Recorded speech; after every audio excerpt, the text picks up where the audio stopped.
একদমই পছন্দ হয় নাই, একদমই পছন্দ হয় নাই। উনি যে কথাটা মন্তব্য করছেন, এই মন্তব্যের মাধ্যমে উনি সেনাবাহিনীকে প্রকারান্তরে সাধারণ মানুষের কাছে এমন একটা অবস্থানে তুলে ধরেছেন যেটা মানুষ দেখতে চায় না।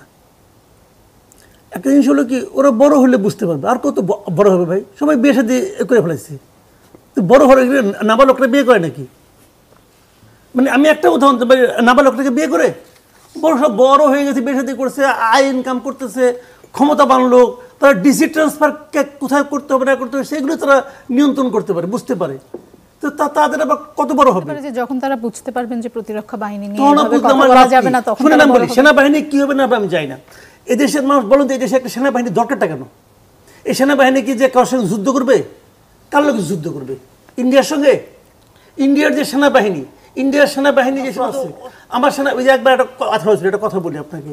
ওই বঙ্গবন্ধুর মৃত্যুর পরে যখন নাকি মোস্তাক আহমেদ দখল করলো ক্ষমতাটা, তখন তো তাদের একটা ভয় ছিল যে ইন্ডিয়ান সেনাবাহিনী চলে আসে কিনা। তখন সেই সেনাবাহিনী, বিমান বাহিনী সবটাই নিয়ে বসে পড়ছিল যে ইন্ডিয়া যদি আমাদের অ্যাটাক করে তাহলে তোমরা কতক্ষণ ফেরাতে পারবা? বলছে যে মনে করেন আপনারা 8-9 ঘন্টা। মাত্র 8-9 ঘন্টা? ও কিন্তু আসতে তো 8-9 ঘন্টা লাগবে। ওই কিন্তু ওই পন্থী পারবো না, আসতে যতক্ষণ লাগবে অতক্ষণ পারবে, এরপরে আর পারবে না। তো এটা একটা রিয়েলিটির ভাই। তাহলে এই সেনাবাহিনীর কাজটা কি? সেনাবাহিনীর কাজ হলো সাধারণ মানুষকে এমন একটা ধারণা দেওয়া যে আমাদের একটা সেনাবাহিনী আছে।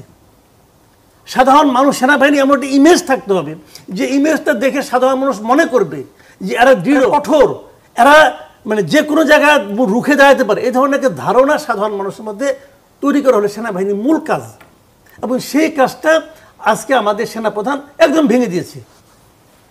সাধারণ মানুষ মনে করতেছে এটা মহাত্মা গান্ধীর অনুসারী, তুমি যদি আমাকে চর বড় আরেক গেলাই গিয়ে দিম তো মারো বা, এটা হয় না।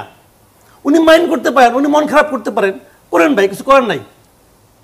বাট আমি মনে করি ভুল শুনেন, আমার সাবালক ছেলে যদি আমার সঙ্গে এমন কোনো কাজ করে যে কাজটা আমি পছন্দ করছি না, যে কাজটা আমার ইমেজকে ক্ষুণ্ণ করছে, আমি তাকে বলবো না তুমি কাজটা ঠিক করো নাই।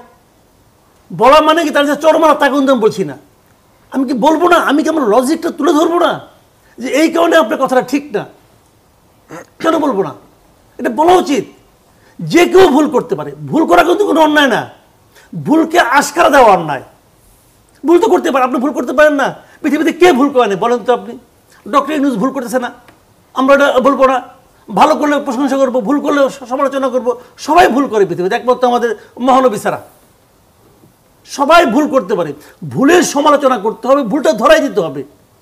নাসিরউদ্দিন পাটোয়ারি কি নির্ভুল মানুষ নাকি? তার জীবনে ভুল নাই, তা যদি আমি ধরাই দেই অসুবিধাটা কি? ওই পুতু করলে হবে? বলতে তো হবে ভাই তুমি ঠিক বলো না এই কাজটা।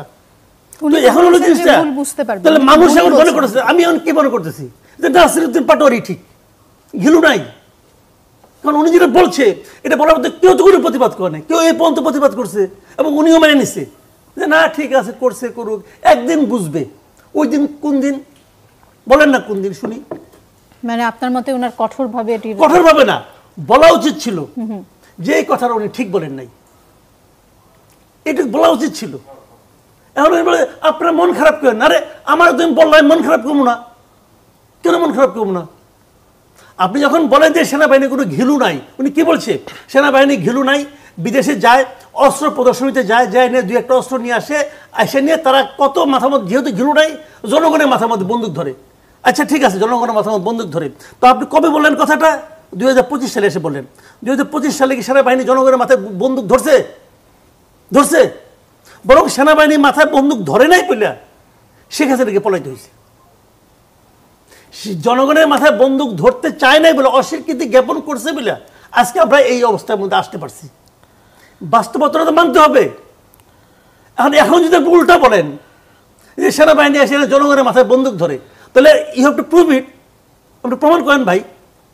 যদি প্রমাণ করতে না পারেন সরি বলেন, যদি সরি না বলেন সরি বলেন তাকে, সরি তো বলাইতে হবে। এখন যারে বলছে সে কয় যে আমি মাফ করে দিতে, পরে বুঝবে এক সময়। এইটা হলো না রে ভাই। উনি বলছেন, উনি শ্রদ্ধেয় লোক, ওনাকে আমি সম্মান করি, ওনাকে আমি ভালোবাসি, কোনো সন্দেহ নাই, কিন্তু কাজটা ঠিক করেন নাই। এটা বলাটা আমি ওনার কাছ থেকে আশাই করি।